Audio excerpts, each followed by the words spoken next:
il y a un petit peu de pente ici, il y en a un petit peu de pente là. Tout simplement, c'est que le ruisseau, hein, il s'est fait son lit.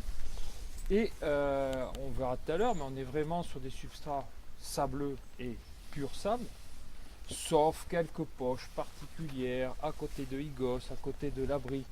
Pour ceux qui sont du secteur, vous trouvez des sols qui n'ont rien à voir avec des sols sableux, mais plutôt limoneux, voire limono-argileux. Il y a des poches comme ça qui ressortent de ce fameux plateau landais.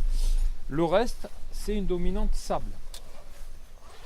Le sable, on va voir, ça a plusieurs particularités. Et notamment, le sable, ça ne tient pas. Vous avez les dunes, vous voyez très bien, hein, ça coule.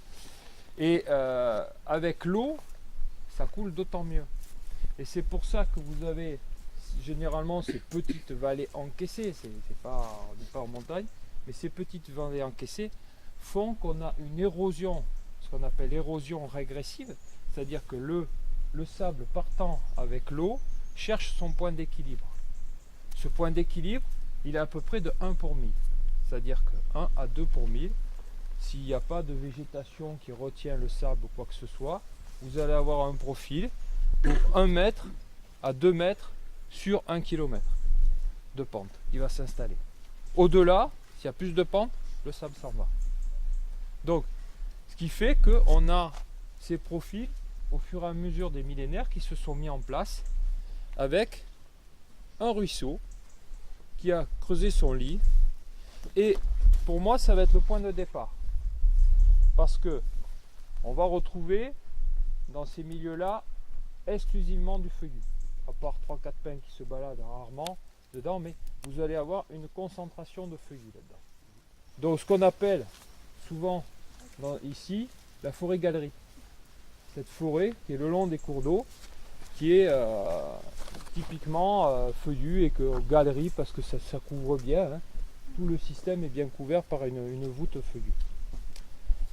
Par le passé, on retrouvait dans ces endroits-là, alors ça se voit un petit peu sur le plan là. Parce que Mourane, il y avait quand même de l'agriculture, merci chef.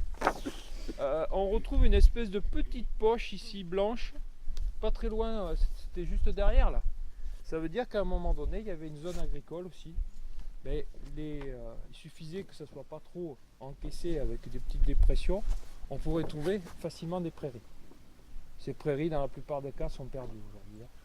Elles ont été soit gagnées par les feuillus dans la plupart des cas, soit quelques-unes enrésinées. Oui, autour de l'Érial, donc ces milieux donc, de bas de vallée étaient très prisés pour les prairies. Tout ça c'est perdu. Alors, ce ruisseau feuillu, on va faire tout à l'heure un petit peu un prélèvement botanique, tant qu'on y est. On va trouver 3 espèces végétales. Que vous soyez, je dirais, au fin fond de Rimbès ou d'Arx là-bas ou à Parentis, ça va être souvent les mêmes. C'est le chêne pédonculé. Le chêne pédonculé, il est là. C'est celui-là. 2, le chêne tausin, c'est celui-là. Marrant. 3, l'aulne, c'est derrière. Et en essence accessoire, vous allez retrouver du châtaignier qui est devant. Parfois, suivant les milieux, du tilleul. Et je pense que j'ai à peu près tout dit. On va retrouver quelques autres, mais c'est très très très rare. Donc ça, on va dire c'est le cortège végétal arbustif. Hein, c'est les arbres. Ensuite, qu'est-ce qu'on va retrouver? Très souvent, on peut retrouver du houx. On en a devant. Il y en a très souvent, il y en a là-bas, il y en a partout. Du houx, on va retrouver le noisetier. Qu'est-ce que je peux retrouver? Plus rarement du cornouiller, des choses comme ça. Cornouiller, du fusain beaucoup plus rarement. Mais là, on a à peu près brossé ce qu'on retrouve principalement. Qu'est-ce qu'on peut après retrouver? Après, il y a tout le cortège herbacé. Là, on va pas le détailler parce que tout va dépendre, comme dans la lande, de l'apport ou non d'eau ponctuellement dans ces zones-là. Alors pourquoi on retrouve du feuillu principalement dans ces zones-là? Tout simplement, c'est des zones qui sont beaucoup plus riches. Alors, il y a cette notion aussi de tête de bassin et quand on va descendre vers l'aval.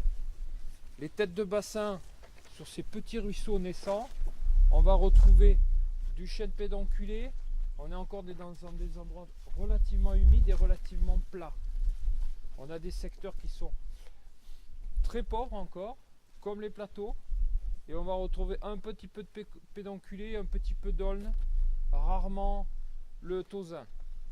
Et plus on va descendre les rivières, plus les systèmes s'enrichissent. C'est des systèmes beaucoup plus vieux où on va avoir un apport minéral un peu meilleur. Je cite par un peu parce que c'est pas des milieux hyper riches et on verra pourquoi. Donc, mais le fait qu'on gagne un petit peu, on veut se retrouver à un moment donné.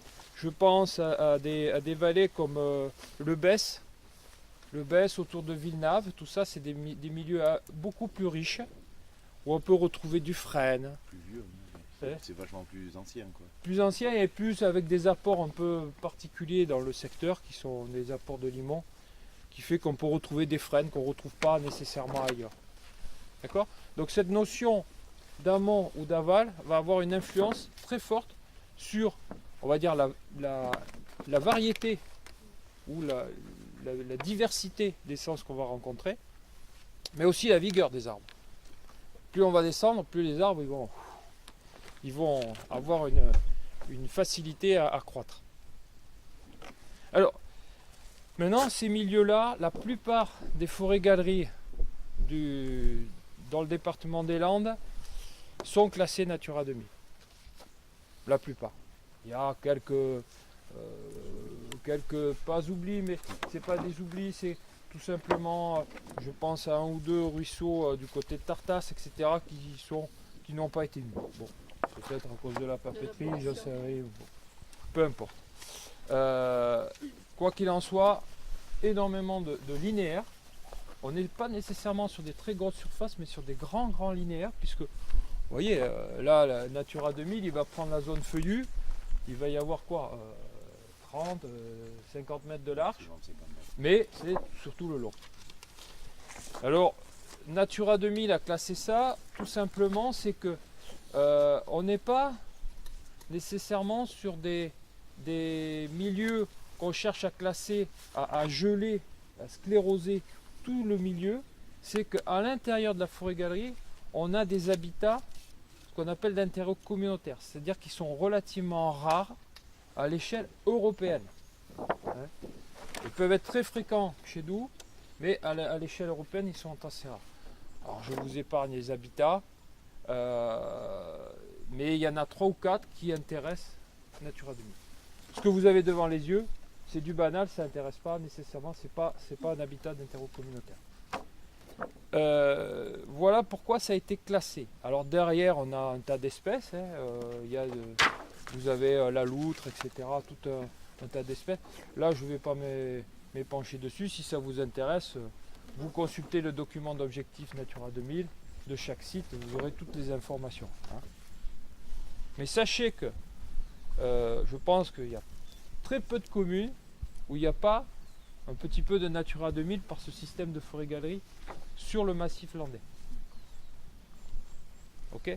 Là j'insiste. Après, il y a d'autres sites Natura 2000 sur le Tursan et autres, mais qui n'ont rien à voir avec ce faciès. D'accord?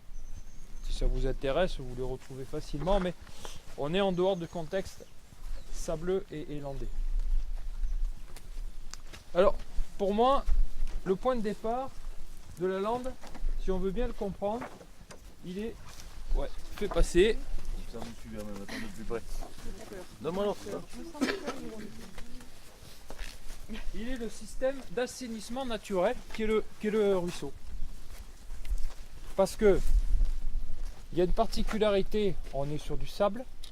Le sable, je vous ai dit, il peut s'en aller très facilement, mais il a une capacité de rétention en eau formidable. Le problème, c'est que si le sable, je le mets en pente, l'eau elle va s'en aller, c'est une éponge. c'est ni plus ni moins le système de l'éponge. Je prends mon éponge, je la laisse, je prends une grande éponge, on la laisse droite. Bon, ça va s'écouler sur les bords, mais il va en rester à l'intérieur. Plus je le mets en pente, et bien, moins il en restera. Et le sable, c'est ça. Ni plus ni moins, c'est que j'ai une espèce de grosse éponge qui est le massif, coupée par des petites failles qui vont faire que il va y avoir de l'écoulement. Et l'écoulement, c'est les fossés. Et l'éponge, elle est là. Et notre éponge, qu'est-ce qu'elle va? Elle peut garder de l'eau, beaucoup d'eau dans ce sable. Et c'est pour ça qu'on va s'installer une nappe phréatique sur notre lande. On verra plus précisément cet après-midi. Mais sachez que la nappe phréatique, elle est partout dans la lande. Après, il y a des subtilités. C'est que ça, vous le retrouvez sur les cartes. C'est que si je suis à Gabarret ou si je suis à Parentis, je ne suis pas dans le même contexte. Parce que la lande, vous voyez ici par exemple, là on est à combien d'altitude? Mourane est à 64 mètres. Par contre, c'est pas très haut. Mais si je vais à Gabarret, je vais être autour de 100 mètres. Donc vous avez un plateau landais, il fait ça. C'est-à-dire qu'il va vers la mer. Et si je suis à Gabarret, ma nappe phréatique elle est alimentée seulement par les eaux de pluie. Et plus je vais aller vers l'ouest, il y a les pluies aussi, mais il y a le fait que la nappe se constitue, plus ou moins suivant les années. Si vous avez froid, on peut se déplacer pour se mettre au soleil aussi. On peut jeter. Vous allez avoir la nappe qui va être beaucoup plus fournie vers l'ouest qu'à l'est. D'accord? Il y a ce problème de relief et cette pente naturelle. Alors elle n'est pas hyper régulière, hein. Quand on fait un transect, on a des petites cassures, mais c'est assez intéressant de comprendre que on n'est pas sur une uniformité pour autant si je suis à l'est ou à l'ouest. Il y a la pluvio qui est différente, on a les alimentations en eau des nappes qui sont un peu différentes, donc tout ça peut induire, et on verra aussi pour nous forestiers, des conséquences sur la croissance des arbres. Alors revenons maintenant plutôt à une échelle plutôt rétrécie, c'est-à-dire à notre contexte ici. Donc nous on est là et on va avoir cet effet dépression du terrain. Alors la nappe elle est où? Elle est dessous. Elle est dessous, c'est-à-dire que j'ai matériel là, mais je peux creuser, je ne vais pas la trouver. Elle va arriver et on le voit souvent sur des milieux beaucoup plus encaissés qu'ici. On voit la nappe arriver un peu avant souvent le ruisseau, c'est-à-dire vous avez le ruisseau et on peut avoir une rupture de pente assez forte et arriver la nappe qui s'écoule avec des aulnes et qui va petit à petit s'écouler vers le ruisseau. Donc la rupture de pente est un élément important, c'est là que la nappe affleure. Et donc à proximité, on peut toujours creuser avec la tarière, on ne trouve pas la nappe, elle est trop profonde, hein, puisqu'on a toujours ce facteur de relief qui s'est installé, plus ou moins abrupt, mais il y est. Et alors, je vous disais que j'aimais bien ce schéma parce qu'il résume pas mal de choses. Donc on a notre ruisseau, on a cette fameuse rupture de pente, et qu'est-ce qu'on va avoir très rapidement? C'est des terrains qui sont relativement séchants. Là on est sur le sable, on a les phénomènes d'éponge mais qui lâchent tout, et tout ce qu'on va avoir, on va avoir à proximité des ruisseaux, du moment qu'ils soient un peu encaissés. S'ils sont tout plats, ça va pas marcher, mais si on a un encaissement, on va avoir une physionomie de lande sèche qu'on appelle. Et on va voir les fameuses espèces qui sont typiques des landes sèches, c'est-à-dire tout ce qu'on a comme éricacées, c'est toutes les bruyères. Les deux bruyères principales qui sont la calude et la bruyère cendrée. Et on peut retrouver une autre plante typique de ces milieux qui est l'hélianthème, qui fleurit jaune, qui est très jaune. Alors, après, vous ne trouverez jamais ou très rarement des contextes purs Vous voyez que là, il n'y a pas que... Déjà, ce qui nous saute aux yeux, c'est qu'il y a de l'ajonc. Donc on ne voit pas beaucoup la bruyère. Pour l'instant, on voit des ajoncs plutôt qui sont au-dessus de tout ça. Mais en regardant, on va voir quand même qu'on est bien dans un contexte d'éricacée. Donc vous avez ce faciès donc à base de bruyère. Et plus on va avancer vers le plateau, alors c'est cet après-midi qu'on finira dans les parties les plus humides. Il quand même, il faut faire un petit peu de linéaire. C'est pas, on est sur le sable, donc il faut quand même la distance pour que le système s'installe. Et cet après-midi, on ira voir les pôles les plus humides, mais on va rapidement obtenir des zones soit qui s'appellent landes humides ou mésophiles avant. Hein. On va très rapidement les attraper sur le plateau. Alors ça, c'est le contexte nappe phréatique qui va faire que, suivant la proximité de la nappe, le système, il est plus ou moins humide. Après, ce qui est très intéressant, c'est que nos sols sableux, certes, il y a du sable, mais à l'intérieur de ces sables, il s'est fait des formations que je vous propose d'aller voir un peu plus loin, qui est notamment les systèmes Halios. C'est-à-dire que